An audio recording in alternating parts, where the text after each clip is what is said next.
Waymo's got 22 million driverless miles. Cruise has 5 million driverless miles. And right now, Tesla is 0. It either works or it doesn't work in my mind. And if it works, you're Waymo and you're driving around and you're picking up people and making money. If it doesn't work, you're Tesla, where I put it on and I have to monitor it very closely and I have to disengage fairly often. I think we look back at last night, 3-4 years from now, as a historical moment. He said that Optimus could do, quote, anything you want. So it can be a teacher, babysit your kids, it can walk your dog, mow your lawn, get your groceries, just be your friend, serve drinks, whatever you can think of, end quote. All that and more. So let's get to it. Oh boy. At the closing bell on Friday, Tesla stock was down almost 9%. It's gone up a little bit in the after hours, currently sitting at $217.97. It doesn't shock me that on October 10th at 10 p.m., 10/10/10, TSLA decided to take a nosedive. I had an inkling that the market wouldn't understand what they saw during Tesla's robotaxi event. But did it warrant damn near a 9% drop? I suppose it could have been worse. Cybercab, no steering wheel, no pedals, front-facing seats, butterfly wing doors. Those things we expected. What we didn't expect, that you can buy one, potentially. That this will be put up for sale by Tesla with a price point below $30,000. By his own admission, Elon Musk is not often right with his prediction for timeline and for price, but he said Cybercab could go into production 2026. Then there's the business model, this idea that in the future, Tesla operates a proprietary ride-hailing app for robotaxi. You have Cybercab that Tesla own and operates, and then some that you own and operate, and then existing Tesla vehicles, consumer cars submitted to the fleet. But a lot of investors I spoke to kind of wanted to hear more about that. Another big surprise was Robo-Van. We thought there might be another vehicle unveiled, but not that form factor. They have one single prototype. And then some pricing around Optimus, the humanoid robot, the potential that it could be $20,000 to $30,000. Imagining having your own sort of R2-D2 in your own home. They did discuss the economics, kind of cost per mile of the robotaxi, but we didn't talk that much about the proprietary ride-hailing app, and that's where people wanted some of the specifics. That's a pretty damn good summary of what happened on 10/10. If you want to check out the hypercut that I created, about 15.5 minutes, it'll be in the link above or the card at the end of the video. All of what Ed Ludlow is saying sounds pretty positive, really, but judging by the stock move, I imagine some people have notes. Next guest ran Tesla's global sales business, but says software is not yet ready for Tesla's autonomous driving. Joining us now, DVX Ventures CEO John McNeil, as mentioned, served as an executive at Tesla. He is on the board, we should point out as well, of GM, not an unimportant competitor there. John, let's just start off and give me your reviews, given what I've stated, obviously, is your bio and what you're doing now in terms of the presentation yesterday. What did you think? Well, I think, the vision of us getting 11 hours back a week is a great vision. And that's why people have been working on this problem for more than a decade, because Americans spend about 11 hours a week in their car, and you would get all that time back. That's almost a full day. It's a workday plus. And you get a bunch of safety benefits. I think in terms of the presentation last night, I think the headline for me was, hardware is easy, software is hard. It is relatively straightforward to put a prototype vehicle out and show the potential of hardware. But the software and the data gathering is really where the rubber meets the road in this challenge. And in this case, Waymo's got 22 million driverless miles. Cruise has 5 million driverless miles. And right now, Tesla is 0. And there's a lot of catch up to do. And I think that the lightness on the detail is obviously not only affecting Tesla stock, but as Phil pointed out, is helping Uber and Lyft, where I think some people were potentially shorting that and then covered their shorts this morning because they saw that Uber and Lyft weren't going to be under the pressure maybe that they thought they were. Obviously, I'm going to push back that Tesla has 0 miles driven when it comes to autonomous driving. That is driving me around by itself. I may be supervising, but Tesla software is doing all the heavy lifting. What's next for Tesla bulls after today's sell-off? There wasn't much appetite to buy the dip. Joining us, Ross Gerber is President and CEO at Gerber Kawasaki Wealth and Investment Management. Still got some Tesla on the books, but a lot less than he did a couple years back. You've been talking to us about how they've missed the mark on so many things. Did you think this was the same situation, Ross? Yeah, I mean, I didn't think it was that bad per se. I just thought, their basic strategy is flawed. And I think that became pretty glaringly evident last night by completely pivoting to robots and trying to basically shun the EV sales business, which is really 95% of their revenue. I think they're making a crucial mistake, and then not being a first mover in this space and really being years away from a real autonomous cab. Again, their competition is super good at this. I live in Santa Monica. I mean, a Waymo passed me while I was on full self-driving today on the way to work. And full self-driving drives really slow right now, to be careful. And the Waymo has nobody in the car. It's zooming around, picking up customers. RoboCab's here. It's ready, and it's happening right now. How fast can you go on the highway right now with the FSD? Well, it'll go the speed limit, but the problem is when you're on a city street in LA, who's going the speed limit? It's like people will ram into you, Right, no, totally. Nobody drives 35 in LA, So they've set the Cybertruck on like what I would call super safe mode. And the problem with it is almost hard to use because you can't look at anything. You can't move your hand. You got to have your hands on the wheel. It's worse than teaching a 15-year-old how to drive. So I like the earlier versions of full self-driving before all this stuff became supervised. And I could actually just let it drive me. But it's not perfect. It's not close to perfect. If I use it to try to get home today, I'll have to intervene at some point, And so maybe blame the California legislature for that, Ross. Elon doesn't want to mess with them. No errors, no margin for error there. I feel like they'd maybe let him drive around more freely in Texas. Well, yeah, in Texas, they don't mind a few people get run over. So it's kind of a different thing than in California, where they're super protective of people's health and safety. But that said, it either works or it doesn't work in my mind. And if it works, you're Waymo and you're driving around and you're picking up people and making money. If it doesn't work, you're Tesla, where I put it on and I have to monitor it very closely and I have to disengage fairly often. And that's just where we're at. There's nothing against that. But then to pivot into saying, now we're going to be a totally autonomous company, even though the technology doesn't work and won't be ready for years, versus just releasing that same vehicle for sale with a steering wheel. And I keep saying it should just have like a retractable steering wheel. Like you can push a button and it just comes back in, or you push a button and you want to drive. And then you sell that thing and the stock would have been up 20 points. Look, a lot of what Ross is saying may be conjecture, hyperbole even, but he's not wrong. Waymos are zipping around his area. I don't get to see it because Waymo doesn't operate over here. His FSD on the Cybertruck is considered full self-driving grandma by whole Mars. The FSD that I experience, it don't go slow, bro. And it's conducting over 95% of my miles while driving. Maybe, just maybe, I would feel differently if Waymo was in my city. I'd love to just overlay the areas that it can operate in the great city of Houston and see how many disengagements that Tesla has in their area versus outside the downtown city limits, because I highly doubt that the Waymo is going to operate on county roads. Go on the highways. As far as utility goes, I'm kind of tired of hearing how Waymo is in the lead and Tesla has to do so much just to catch up. Get the f out of here with that nonsense. This is a really interesting story for two stocks. So Uber is, I think, the best performer at the S&P today. Okay, it's up near 10%. The bookend is Tesla, which is down near 8%. That's after the robotaxi event failed to impress many. I'll give you some of the commentary here. Adam Jonas, Morgan Stanley, that's it. Disappointing lack of detail. Tony Sacconaghi, Bernstein, overall, we found it underwhelming, stunningly absent on detail.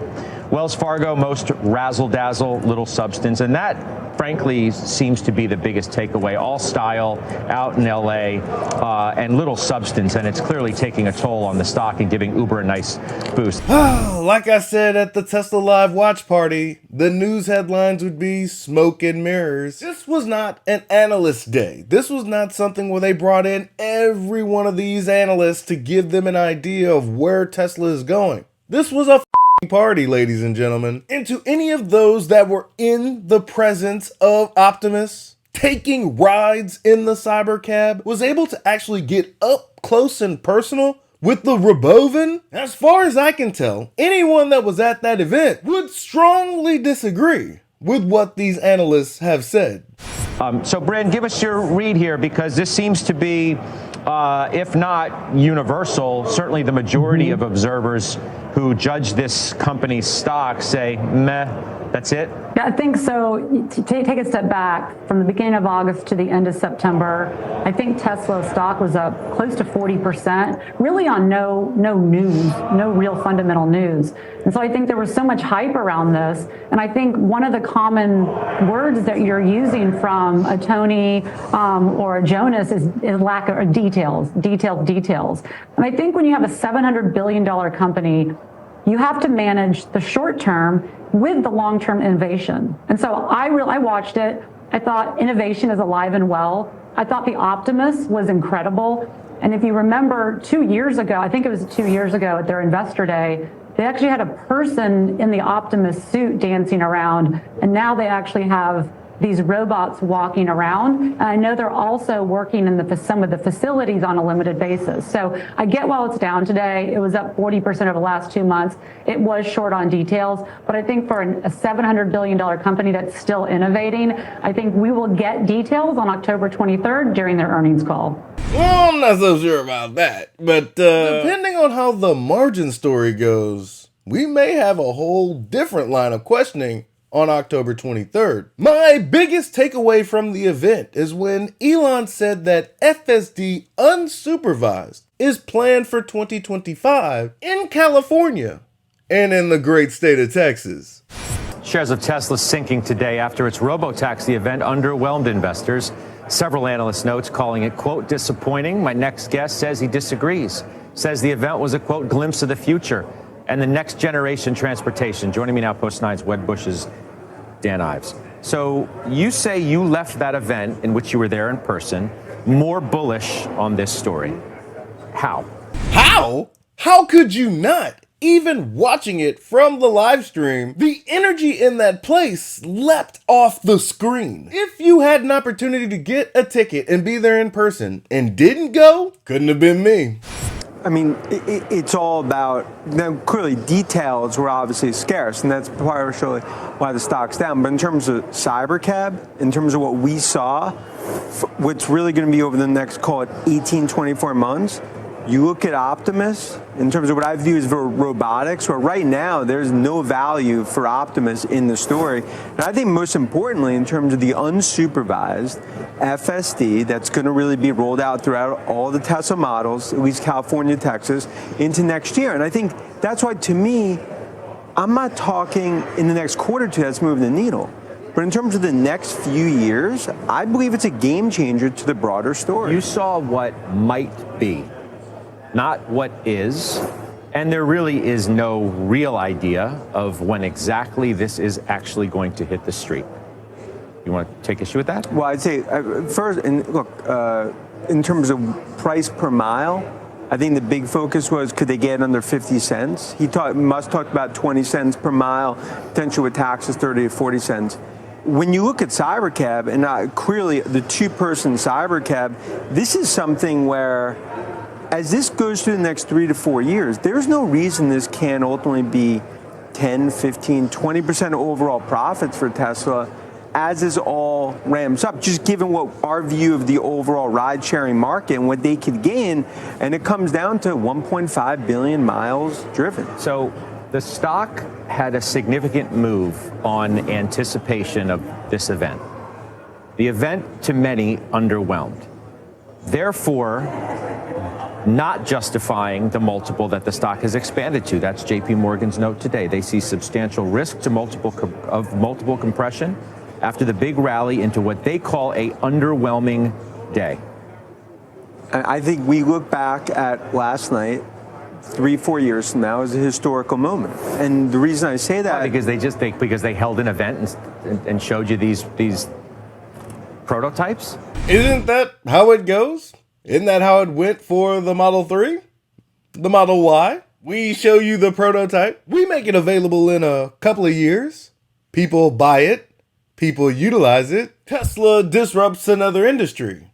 Rinse, wash, repeat. Well, I think it's more than prototypes, because ultimately I think the next leg of the story in terms of autonomous, I believe they will be a clear leader in broader autonomous. And I think it shows now when you look at Cybercab, that's just one piece. For more on this, let's bring in Fast Money friend Gene Munster, who was at the event. And I'm going to say, judging by I've got a picture of you right here at the event, it does not look like you're underwhelmed. I was impressed, and ultimately I think that what's going on is the classic near versus the long term. And the near term, the setup was, it was all about timing. And Elon talked about 2 years before we see this, and you make the adjustment, it's 3+ years away. And also they didn't talk about that all important, more affordable Model 2. I think most people had expected that. The one surprise on the RoboVan is really a non-starter, but I want to tell you that explains the down 8%, is that if you're scoring this with a level, kind of a level scoring card, this was a disappointment on that front. But why I was impressed was ultimately they are laying the groundwork around what's going to happen in autonomy. And you can debate whether it's going to be Waymo or Cruise or Tesla that's going to be the bigger and what their share is, but the world is moving to autonomy. And I think what they showed with Optimus, moving it from what I would call a prototype to a pilot, it's making some nice gains in its performance. I think it really underscores that Tesla is a tech company. I think that debate is over. You can debate whether or not what the growth rates are going to be, but is this a car company or a tech company? They made the statement. Nah, Gene, this is just an auto company, right? Jim, get in here and tell us that this is just an auto company. Remember, Tesla needed a win here. Around the middle of last year, Wall Street realized that there just wasn't as much demand for electric vehicles as people thought. EV growth started slowing across the whole auto industry, and Tesla in particular just got clobbered as it faced all sorts of new competition for a more slowly growing pie. Hey, some of these new electric cars from China are incredible and very reasonably priced. Tesla actually saw its delivery shrink for the first 2 quarters of the year. And they were only up in the third quarter because the company was lapping a bad production quarter from the year before. And that's why the stock lost more than half of its value from July of last year through this April, when it bottomed to 138. What happened in April? Elon Musk changed the conversation. Even though Tesla reported a disappointing quarter, Musk very effectively pivoted to talking about self-driving cars. And it all hinged on this robo-taxi event. That's the whole reason to own the stock here, I think. Something Musk flat out admitted on that first conference call. It turned out around the stock for a while. People liked it, okay? In fact, it nearly doubled in 3 months. I got excited about it, too. But when Tesla reported another weak quarter in July and announced that the robo-taxi event was delayed to October, the stock went into another tailspin. Of course, it bottomed again within a month and then started ramping. That move was all about anticipation, not just of the robotaxi event, but also for a rate cut cycle from the Federal Reserve. Unfortunately, when the We Robot event finally arrived, the market just was not impressed. Sure, anyone who watched this thing has to admit, this thing was visually stunning. We were mesmerized by it in the office. There were 3 main pieces of hardware that debuted last night. First, there's the robotaxi itself, which Musk calls the Cybercab. Good name. A sleek 2-seater coupe-like vehicle with gull-wing doors and a clean, simple interior. No steering wheel or pedals. Only 2 people, please. Crucially, Musk said the Cybercab will cost less than $30,000, so that small business owners can buy whole fleets of them. He took a little ride in one of these Cybercabs around the Warner Brothers lot to kick off the event, and afterwards, attendees had a chance to ride in it. Pretty cool. Many came away quite impressed. Of course, there's nothing truly surprising here. The surprise, though, was a new van or bus-like vehicle that Tesla's calling the RoboVan, which can carry up to 20 people and also transport goods. Very Art Deco. This is what we thought the future would look like when I was a kid, which was like, 100 years ago. Finally, the coolest piece of hardware we saw last night was Tesla's humanoid robot. This I love, okay? Only called the Tesla Bot or Optimus. Now, we've seen these things before, but it's always cool to see the latest generation of these robots. Last night, they were dancing on stage, serving drinks. They were even having some pretty good conversations with people. Musk reiterated that these Optimus robots will be for sale at scale and would cost around $20,000 to $30,000. He said that Optimus could do, quote, anything you want. So it can be a teacher, babysit your kids, it can walk your dog, mow your lawn, get your groceries, just be your friend, serve drinks, whatever you can think of, end quote. Oh, Jim, just keep it about the cars, please. This isn't a tech company, right? It's very hard to get self-driving technology to work right. And it's even harder to roll it out because you need to get local governments on board. And the moment there's a single accident, all the politicians panic. Now, much of the full autonomous version of Tesla's driver assistance system will be available in Texas and California next year. That's a genuine positive. Remember, Austin's got it. And by the way, Atlanta is going to have Waymos. But when he was asked about the robotax timing, the answer was underwhelming. You got to listen to this. This thing is really jarring. We expect to be in production with the Cybercab, which is really highly optimized for autonomous transport in probably, well, I tend to be a little optimistic with timeframes, but in 2026. So, yeah, before 2027. Let me put it that way. Needless to say, that didn't inspire a lot of confidence. And there was no timeline at all for the other stuff, including the robots. Not many people can get away with what he just did. And because he's a genius, obviously, we're going to look the other way. But that was not good. Worse, there wasn't a lot of substance to the demonstration. It's not that hard to make a self-driving car do a predetermined loop around a closed course at a Warner Brothers lot. I personally believe the Tesla self-driving tech is pretty good, but they didn't do much to prove it last night. This is especially important because Google's Waymo has a full fleet of unsupervised autonomous taxis running revenue-generating routes in San Francisco, Phoenix, LA, and Austin. We were one in San Francisco. I thought it was fantastic. Plus, beyond Musk's very broad commentary on pricing, there was little to no detail on the economics at last night's event. Musk gave some info about some average operating costs of the Cybercab, saying it would cost 20 cents per mile to run, with customers paying 30 to 40 cents per mile. Now, if that's true, the Cybercab does indeed have a major cost advantage versus Waymo, which uses more complex and expensive LiDAR systems for its self-driving technology. And Musk also claimed that the Robovan would have average operating costs of 5 to 10 cents per mile. But he didn't give us any evidence, so who knows whether these numbers are accurate or not. At the end of the day, the market's reaction tells you basically all you need to know. Let me put it this way. Not only did Tesla stock almost drop 9%, but Uber, which faces an existential threat from robotaxis, actually saw its stock rally nearly 11%, climbing to new all-time highs. Wall Street clearly doesn't have much confidence that the Cybercab will be viable anytime soon, or obviously, we wouldn't see Uber stock roar like that. And without the self-driving kicker, Tesla's back to being an automaker that went all in on the decelerating electric vehicle space. There we go. Just an automaker. All that said, I've been following Tesla for a long time now, and historically the best time to buy is when everyone's doubting Elon Musk. We know from discussions with NVIDIA's Jensen Huang that Tesla's invested a lot of money in the type of infrastructure that you need for artificial intelligence, a neural network. At the end of the day, autonomous driving is just AI. So even though I definitely wouldn't be a buyer after the robotaxi event, I wouldn't short Tesla either. Even if you don't want to bet with Elon Musk, it's way too dangerous to bet against him. Here's the bottom line. Even though Tesla's robotaxi event was gorgeous, we didn't get enough detail to justify treating this company like an autonomous driving business rather than an electric vehicle maker. So for now, I recommend taking a page from Switzerland and stay on the sidelines with this one.